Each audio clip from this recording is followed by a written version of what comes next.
This is Chapter 1 review, starting on page 67. Notice it really is all of 1 through 65 odd, except you do not have to work problem 37.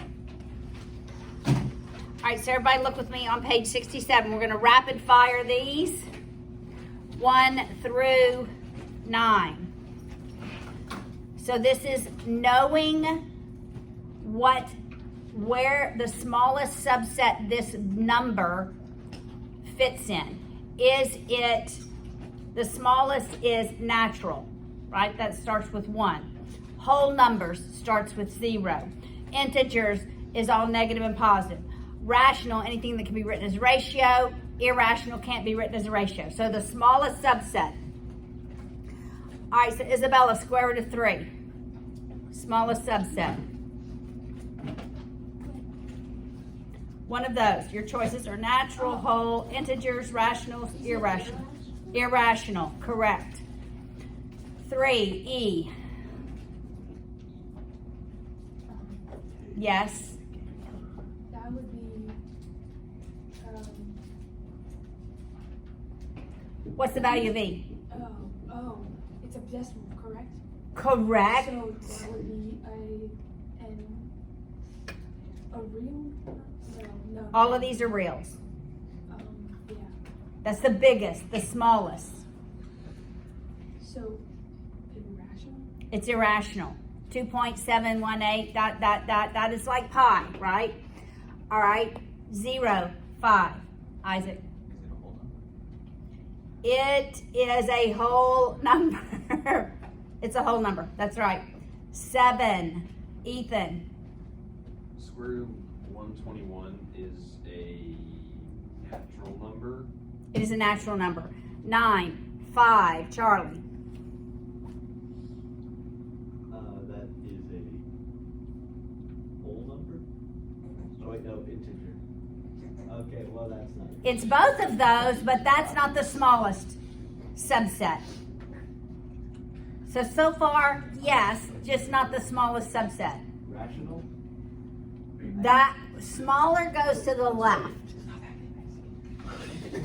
It's natural, Charlie. Natural.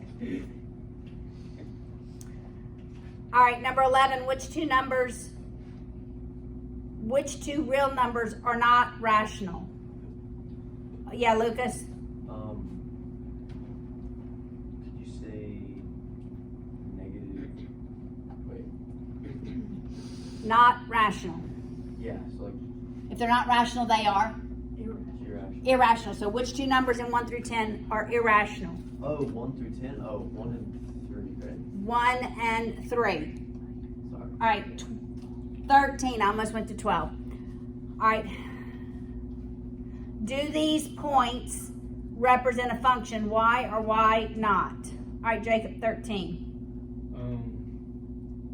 They don't, because if x has multiple y values. Everett. It's not a function. The value 2 for x has more than one y value. Got it? Everybody got it? All right, 15. It would be a function because they're all different y values. It is a function because there are no repeats. Every x has a one unique y. All right, 17. See how fast this is gone? We'll slow down when we get towards the end. All right, 17. Katie. Wait, this is 369. 65, I believe, except 37. What is the domain of this? Have we talked? We have not talked a ton about domain, have we? Okay, let's talk about domain. Again, one more time. You'll hear this till I'm blue in the face. All right, domain is really all reals. All reals make up domains. The domain, that's the possible x values. There are only 2 exceptions. What are those exceptions? Someone, anyone. Yes. When it's an inequality, and so then it's only like, No. Yes, but I'm really talking for equations, not inequalities.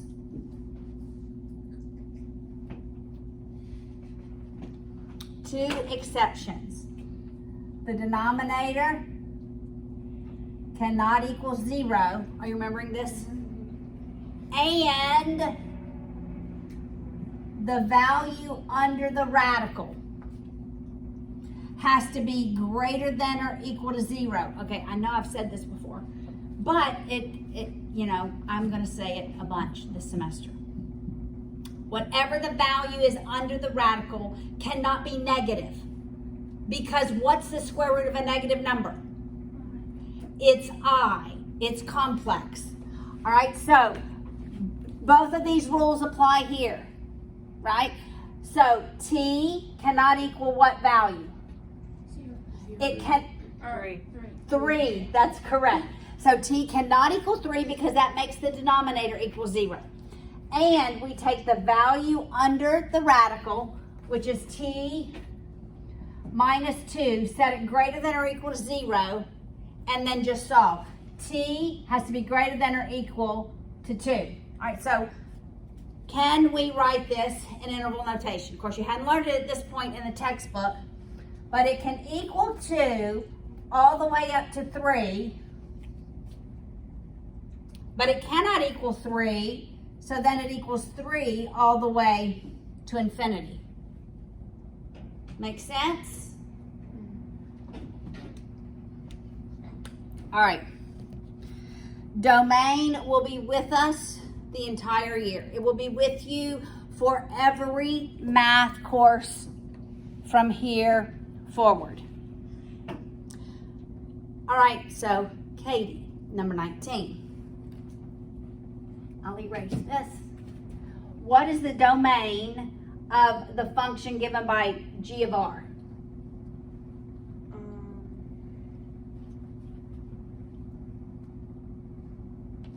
Would it be R is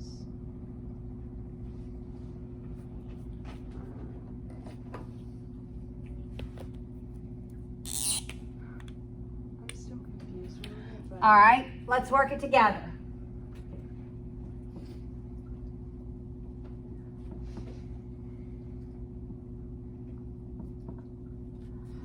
All right, so what exception do we have here? All reals except what? We have, yes, the value under the radicals. What must we do with the values under the radicals? We have 2 of them. so to be What? they're greater than or equal to 0. Greater than or equal to 0. All right, and then we have to make sure that whatever we choose doesn't make either radical negative. All right, so solving for this one, greater than or equal to 4. All right, so r has to be greater than or equal to 4, but it also must be greater than or equal to 0. All right, so but can r equal 0? Yes. But it can't, Can it? Why not? because It has to be greater than. Because the first one, it would make it negative. If I plug in 0 for r, that's square root of negative 4.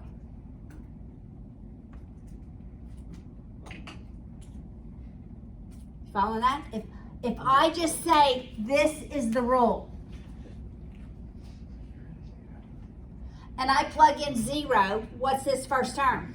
It's the square root of negative 4. The smallest number that works is 4. So that's it. It goes from, I almost wrote negative 4, 4 to infinity. Make sense, guys? Okay.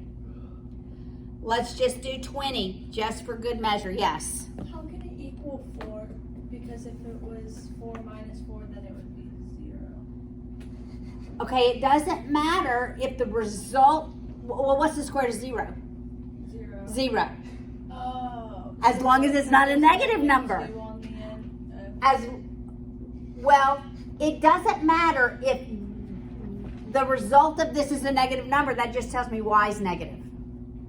Y can be negative. All right, so Abby, why don't you do number 20 for good measure, just so we know. Well, it can be a negative number. Under the radical. What's the rule? What do we do? The rule is that there are 2 exceptions. The denominator cannot equal 0, and the value under the radical must be greater than or equal to 0.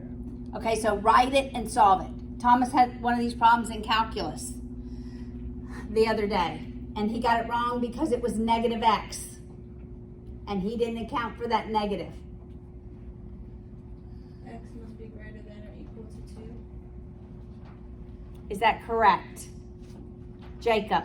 First, you just want to set it up as negative x plus 2 is greater than or equal to 0. So that'll make it x minus 2 is greater than or equal to 0. We changed it. That'll make it x Less than minus or 2 equal. less than or equal to 0. So it's x less than or That's exactly what Thomas had on a calculus problem. And he put x greater than or equal, his number was 4. But because that's a negative, he didn't account for it. I'm like, Thomas, did you write this down and work it? We're going to get it wrong when we don't write it down and work it, right? Oftentimes. Okay. Wait. Yes. Oh, wait, x is less than, oh, never mind. Why? Because the first thing we did was multiplied everything by negative, which changes the direction of the sign. All right, makes sense? Glad I did that one. All right. All right, so Abby, you help me with number 21. The radius of an oil spill in meters is 50 times the square root of the time in hours. What's the rule of the function f in relation to time?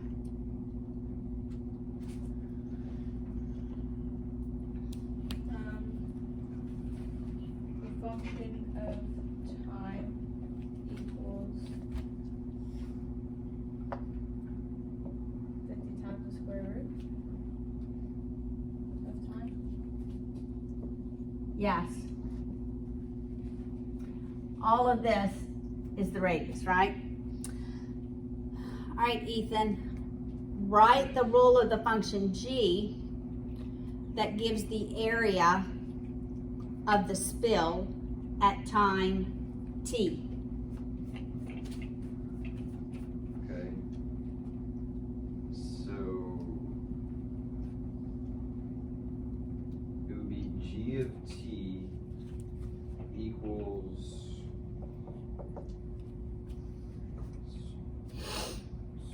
25t.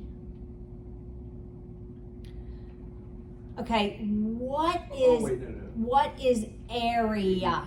50t. Let's just write the formula for area. What's the formula for area? Area R equals squared. pi r squared. Okay. Oh, it's pi, that's right. So it'd be, whatever 50 is squared. 2500 pi. Okay. We're going to say pi. What's the radius?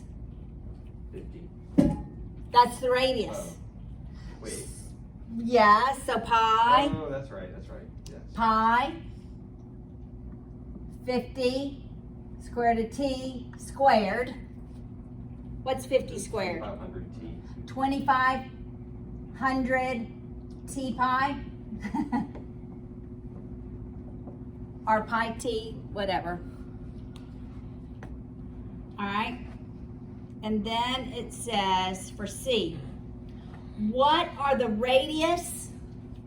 All right, remember this is the radius and this is the area. All right, G of T is the area. What are the radius and area of the spill after 9 hours? What do I do, Lucas? So you just plug in 9 from t. Correct. It's t So the radius is going to be 50 times the square root of 9. What's the radius? 150. And then the area is that g of t, which is 2,500 times 9 times pi. We'll leave pi as pi. What's 2,500 times 9? That's 9 quarters. How much is 9 quarters worth? 9 quarters is worth $2.25. 22500 pi.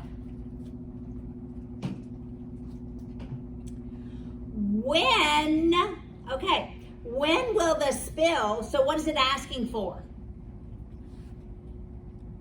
When? It's asking for time. When will the spill have an area of 100,000 square meters? So what am I doing? Area equals 2,500 t pi equals 100. Yes, the area, I have the G of T. It's 100,000. I do not have time. 2,500 T, well, I wrote pi first. It doesn't matter, right? So how do we solve for T? We just divide both sides by 2,500 pi. All right, so we know it's before, this was a big number, right? It's gotta be 3 times that, I don't know. When will the area have 100,000 square? Actually, it's more than 9. What's the answer, somebody? 40? 40 divided by pi. Okay, I want it not as a decimal. I want it as a decimal, not as a fraction. What do you get? 125.67. That is not right.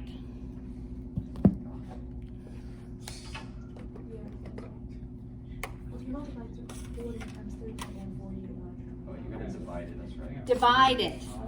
What are we doing multiplying? 12.73. Okay, thank you. It's 100,000 divided by open parentheses 2,500 pi. Do you get 12.7 something? So it's after 12 hours, almost 13 hours. All right. That's 21. Go to the next page. 23. We're going to use the graph below to answer, and we're going to answer all of, we're going to answer 23, 24, and 25. This should be pretty quick. All right. All right. Isaac, you ready? 23. What is the domain of that function that is graphed?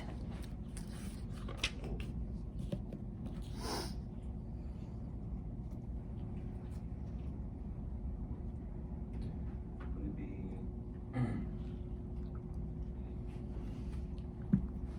-2 to All right, look where, look again at that value. Wait, what axis are you looking on? the y-axis? Okay, domain. Domain is X. Okay, domain and range, D comes before R, but so does X come before Y, right? Yes. What were you thinking? So they're both in alphabetical order, so think the same. So domain is X. What's the smallest X value?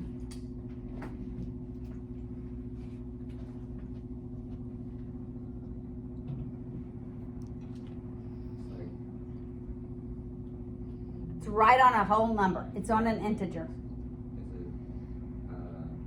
Is it -3?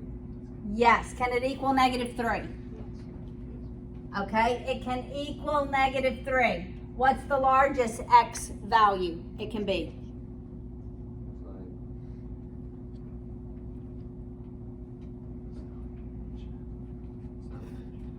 Huh?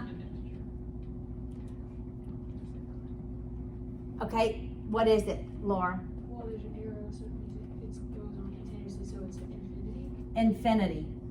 Got it? Make sense?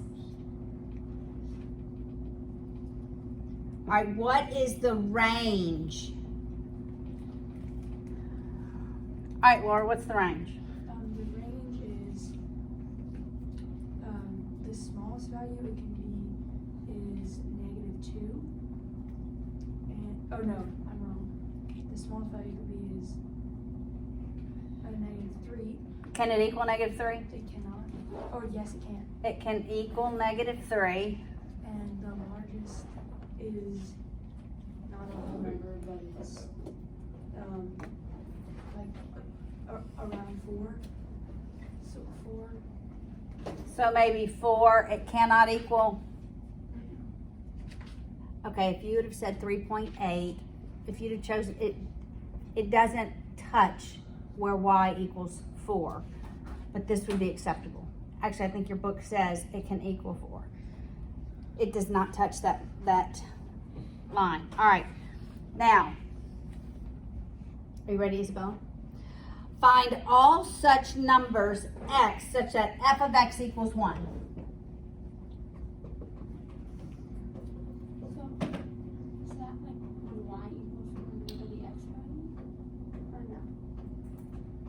That is correct. That is correct. When x equals 1, what are the y values? Okay, Oh, when yes. x equals 1 or when No, when y equals 1, I said the backwards. When y equals 1, what are the x values? So would it be like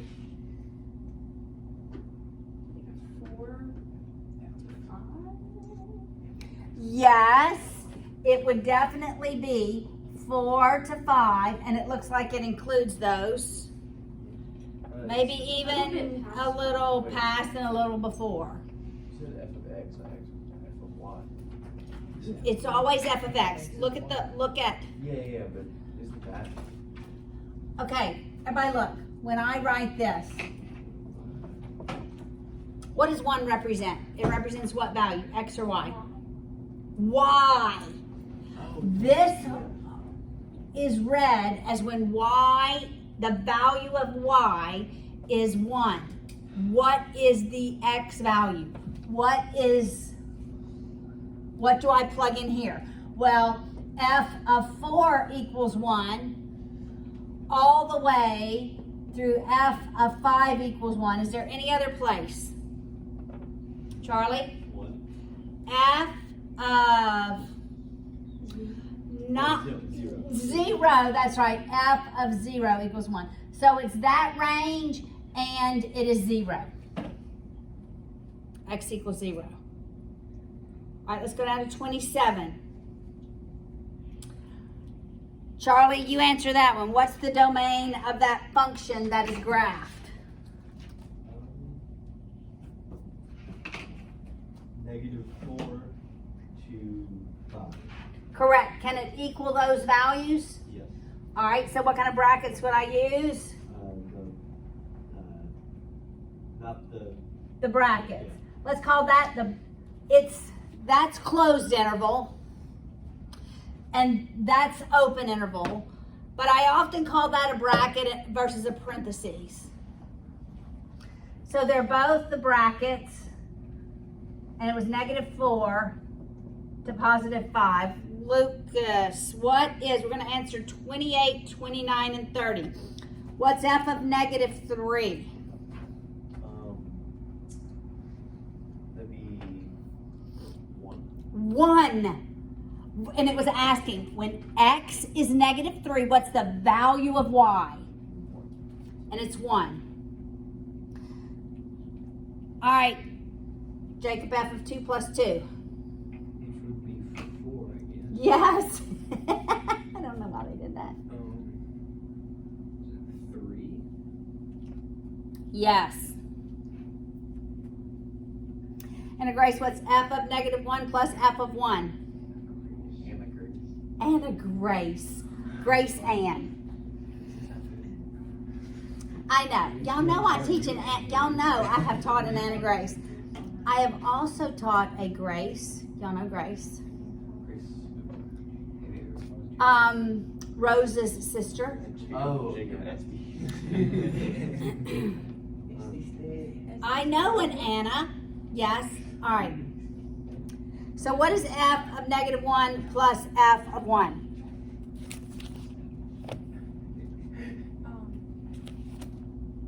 Not you, Laura. Grace Ann. Would it be -3? What's f of negative 1? Let's just do them separate. What's f of negative 1?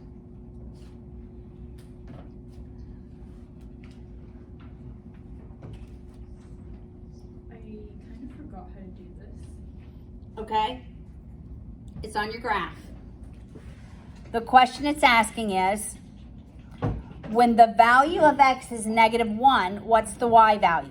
So do you see where x is negative 1? Yes. What's the y value? -1.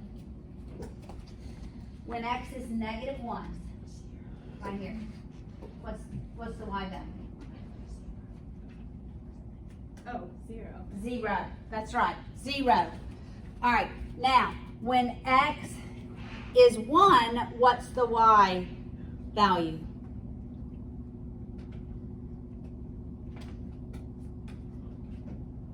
-3. Negative 3. So that equals negative 3. I'm sorry. Yes. I thought the f of x meant y. That's that right. was the Look. y value. So when we look at -1 on the graph, No. Look. The x value goes inside the parentheses. So look what this is asking. When x is negative 1, what is the y value? When x is 1, what is the y I value? got it confused in my head. Okay. Yes. Are we all pretty clear with that? Yes. So, do you have to do it like that? Or can you, like, add those? Or no? 0 plus negative 3 is negative 3. Like f of -1. We're not adding these numbers. Okay. Because it's not asking to add negative 1 and 1. It's asking what is the output when the input is negative 1. Okay. All right, are we clear with all of this? All right, 31. Abby. True or false?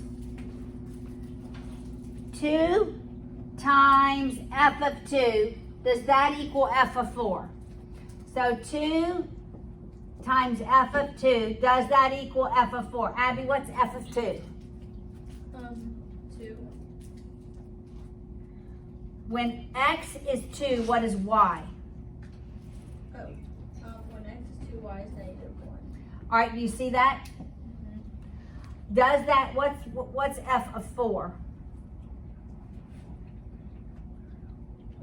3. So do they equal? No, ma'am. No, it's false. Are y'all understanding this? Yes, ma'am. So. Okay, what let's- would this be like? You have to understand this notation. Yes, this is an important notation to understand. Let's do number 32. It's just the when f is 2. So when x When- is 2, X is 2, what's the y value? well, Okay, so let's do 32. Laura, help me do 32. 3, 3f of 2. So first find f of 2, correct. which when x is 2, what is y? Yes. What is y? 4. Well, When x is 2, when x is 2 right here. we're down here. I'm looking at the wrong. You're looking at the wrong one. I Yes. understand. Look at the one. Yeah. Now go down. Look at it. When x is 2, what's the y? Yes, she was looking at the top graph, which is totally different numbers. When x is 2. What's y? -1. Negative 1. So 2 times negative 1. Does that equal the opposite of f of 4? What's 4? 4 is 3. Is that true? Yeah. Yes, that is true. Yes. So it has to be the opposite? Well, that's what it said, yeah. right? That's what the problem said. Okay, let's do 33. True or false? True or false? Let's see. Who wants to answer this one? Lucas. True or false?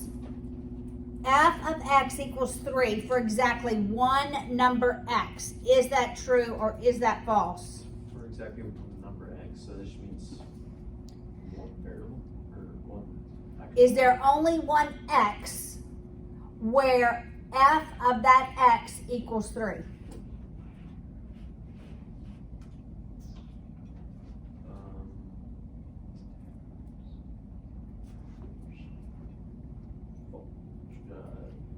False. Why? Well, because in the very left side. Oh wait, it's -4. Never mind.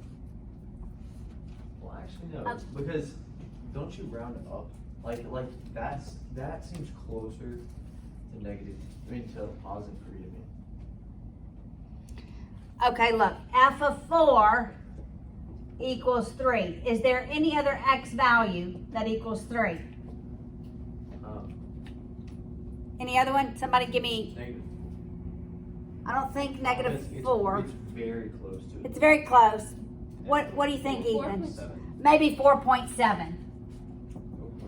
Do you see that? Right before 5, it also equals 3. Oh yeah. Got it? I'd see. Okay. Well, I'm thinking that's the other side. So would that be true? That is false because there's not only Oh, one yeah, number. Yeah. Okay. All right, let's move to 35. All right, word problems. Who's going to help me set this one up? Ethan, you want to help me set this one up? I do not like word problems. I know, that's why I chose you.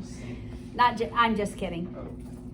All right, Roberta has $1,525 in a savings account 2 years ago. What will be the value in 1 year, assuming that no deposits or withdrawals are made and the account earns 6.9% interest compounded annually? I'm gonna pass. Just one. Maybe How you doing? Come on, guys.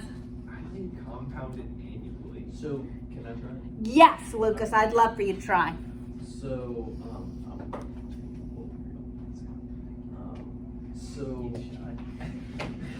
so it says it wants us to use a solution using both the explicit and implicit formula. Mm-hmm. So do you want to write those out first? Okay, what's the recursive? Well, that's good. What's the recursive?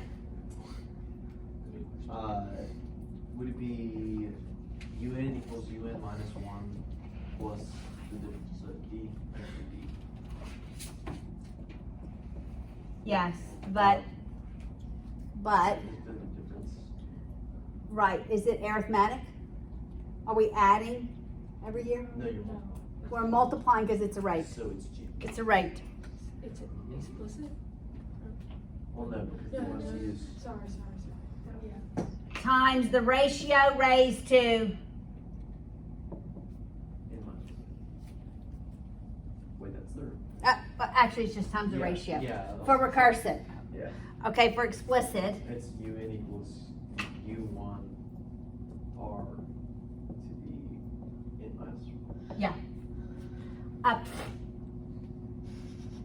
That's 1. 1, people, 1. Yeah, guys. It's use of 1. Okay. All right, so after 3 years, right? We go 2 years So and then we go 1 more year. So that's a total of 3 years. So I want u sub 3. So you do u3 equals u2. Let's just do this, explicit. Explicit, all right. U1, R to the R to the 7th, right?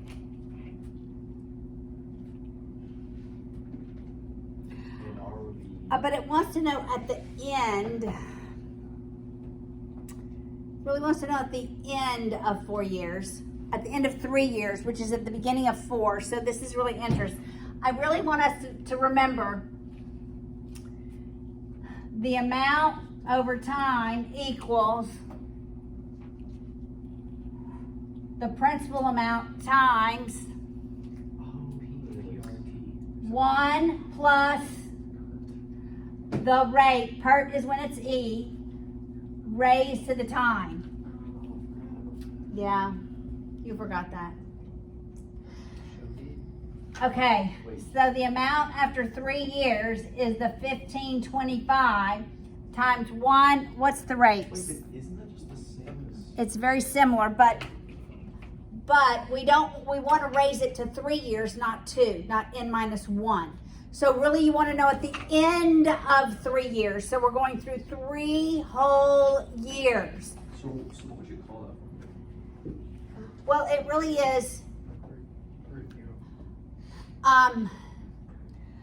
so it really is anything that grows that is compounded at some period. It can compound daily, it can compound weekly, it can compound monthly. I'm gonna need a compound. Compound. Yes, this is the formula for compounding interest, but it's really anything that grows. So it's 1 plus. 0.0 is 6.9% cubed. All right, so what is that?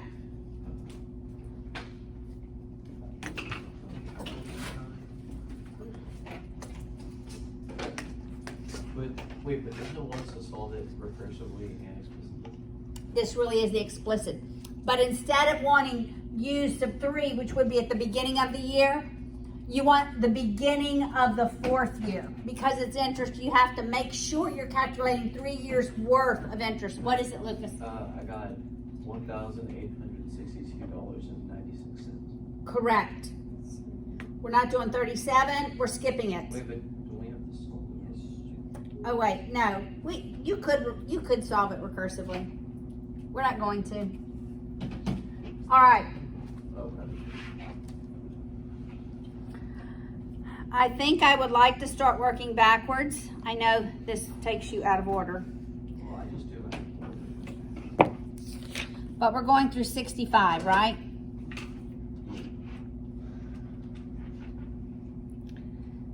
All right, let's start working backwards. Wait, can we do 39? Yes, we can do 39. Remember, we're skipping 37. For the 9th term, compute the ratio. Okay. Look above. It says in exercises 38 and 39, just above number 38, it gives us the formula. It gives us u sub n is 1 plus the square root of 5 Oh, to n, so you just put 1 it in 9? minus the square root of 5n, yes. Okay. 2 to the n, square root of 5. That's easy. But for A, it wants you to compute the ratio for the 9th term. And it wants you to compute the ratio of u sub 9 over u sub 8. Where you're just going to put 9 in here. So it's 1 plus the square root of 5 to the 9th minus 1 minus the square root of 5 to the 9th all over 2 to the 9th times the square root of 5. You just have to be careful with your calculations. Divided by 1 plus the square root of 5 to the 8th minus 1 minus the square root of 5 to the 8th over 2 to the 8th square root of 5. All right, we're not going to work that, but get the ratio. B says as n gets larger, what does the ratio approach? Well, you just make n larger. You could do u sub 20 over u sub 19. Same deal. Got it? All right, look at 41. For the sequence, with u sub 1 is 4, write the first 5 terms. You can do that, right? You're just going to do u sub 1. U sub 1, we already have u sub 1. You're going to start with u sub 2. U sub 2 is 3 times negative 4, which is negative 12 plus 2 is 10. Negative 10. Then you're going to do u sub 3. U sub 3 equals 3 times u sub 2, which is negative 10. Okay, y'all can do that one, right? Confirm. Yes, ma'am. Thank you. Okay. Find a formula for u sub n. I'm at 43. Assume the sequence is arithmetic. Can you do that one? It gives you 43. It gives you u sub 1, and it gives you the difference. Right? You're going to write the explicit formula. The explicit formula, u sub n equals what? U sub 1 plus, it's arithmetic, d times n minus 1. And you're going to make it look like y equals mx plus b. Got it? It gives you u sub 1, 3. It gives you the difference, negative 6.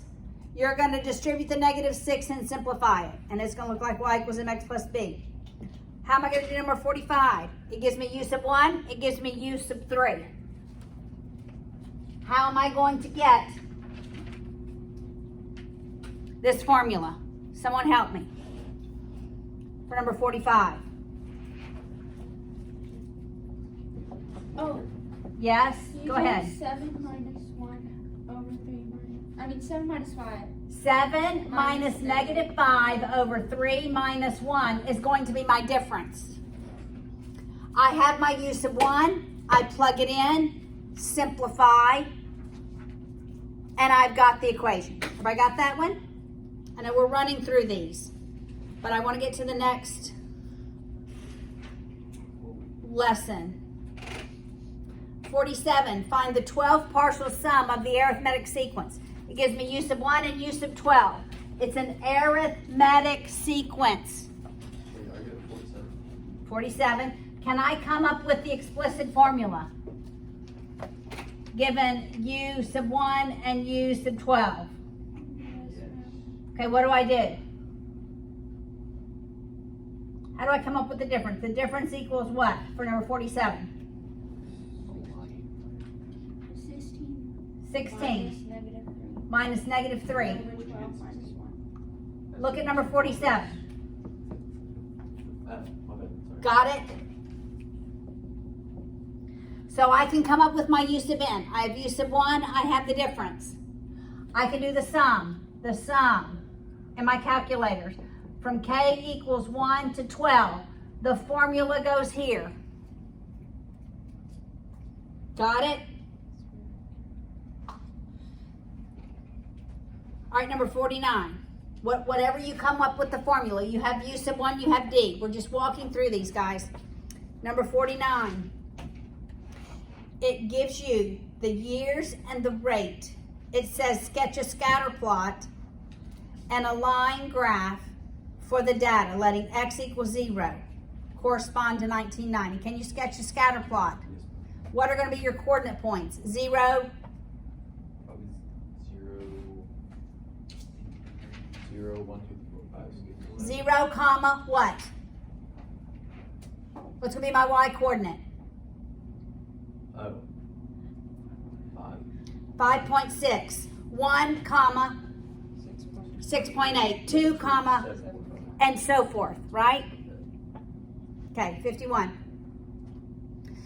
How am I going to figure out what the y-intercept is of that equation?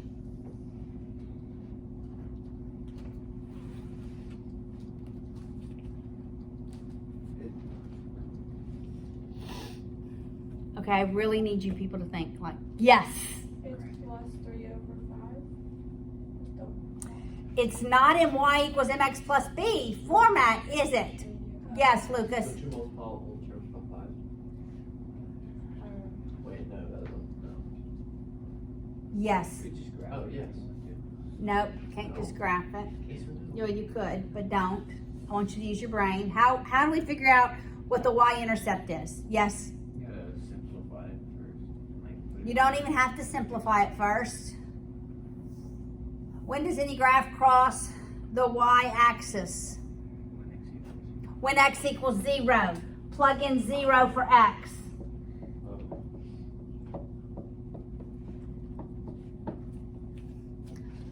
If it asks for the x-intercept, what would you do? Well, we're gonna have maybe need, huh? So it'd be 1/5. That is 2 negatives, that's 2/5 plus 3/5, which equals, Negative 1/5. Wait, no. 2 negatives make a positive, so it's 1. So what's that coordinate point? 0, comma 1. How can I determine the slope of that line? Plug in. Oh, boy, so. No. There's probably maybe 2 ways you could do this.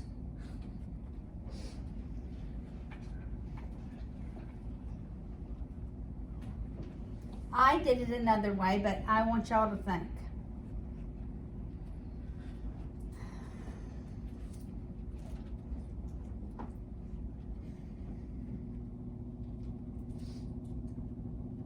How do I figure out the slope?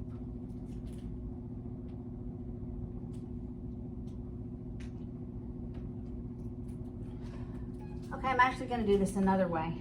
I did it than I originally did it.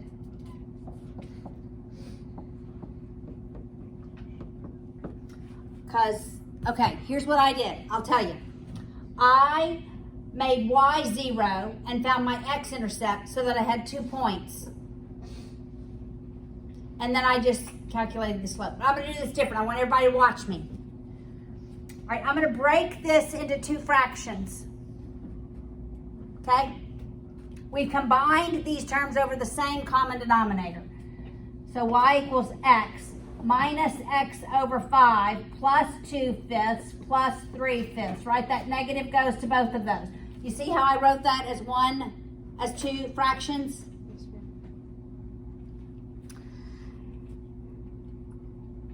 Okay, I'm going to make that 5 over 5. So I have y equals 5/5 x minus, I'm going to make that 1/5 x plus 1. I combined my like terms.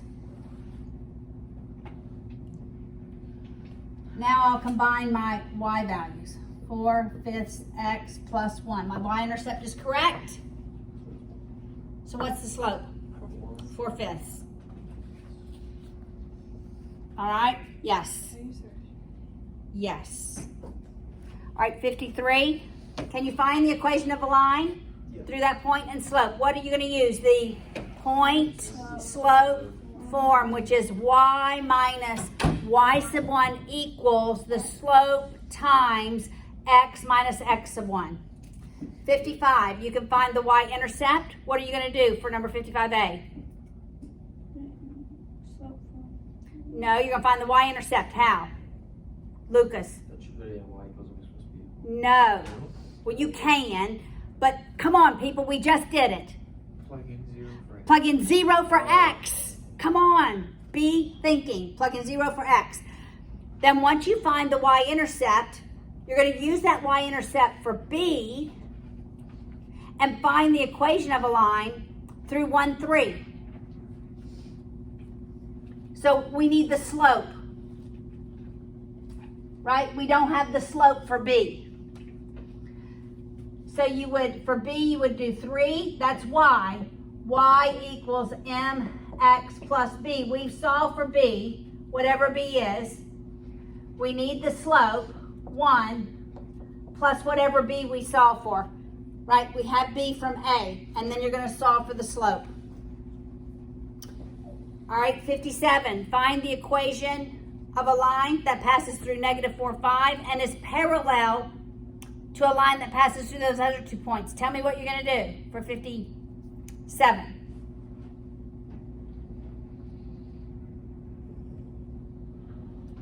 Yes, Abby. Find the slope of the second 2 points. Correct. Find the slope of the second 2 points, then Use y equals mx plus b to find, and use the first slope and the first 2 points, and then find the I would use the slope, and I'd use point -4, 5, because the slope is going to be the same, and I'd use the point slope form, right? Y minus 5 equals the slope times x plus 4. We solve for the slope by using those last 2 points. 59. The point UV lies on that line given, y equals 5x minus 10. What is the slope of the line passing through UV and the point 0, negative 10?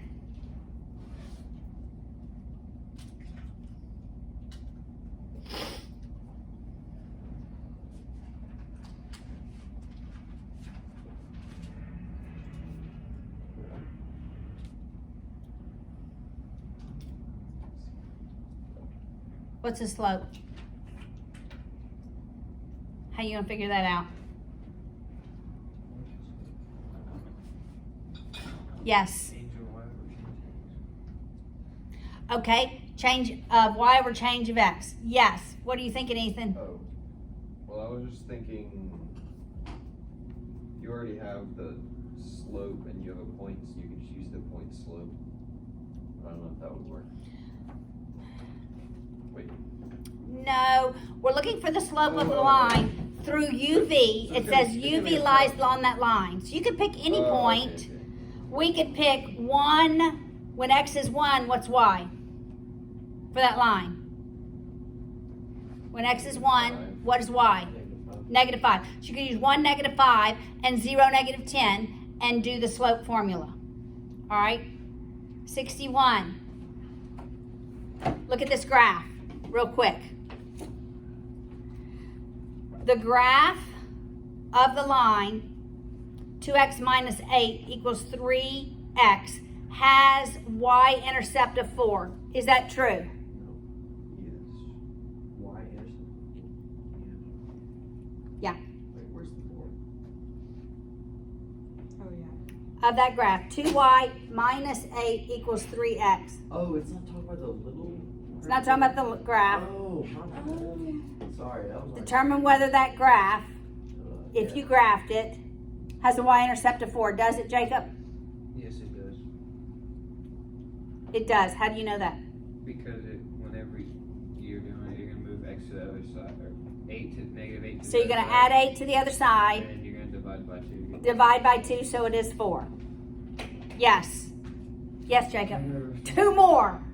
Okay. The slope. Slope is not defined for a horizontal line. True or false? True.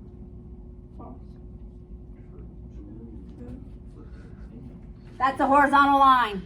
What's the slope? 0. 0. So That is false. Vertical lines have an undefined slope. 65. Look at what's graphed. The line in the figure does not pass through quadrant 3. True or false? True. Okay, now take a short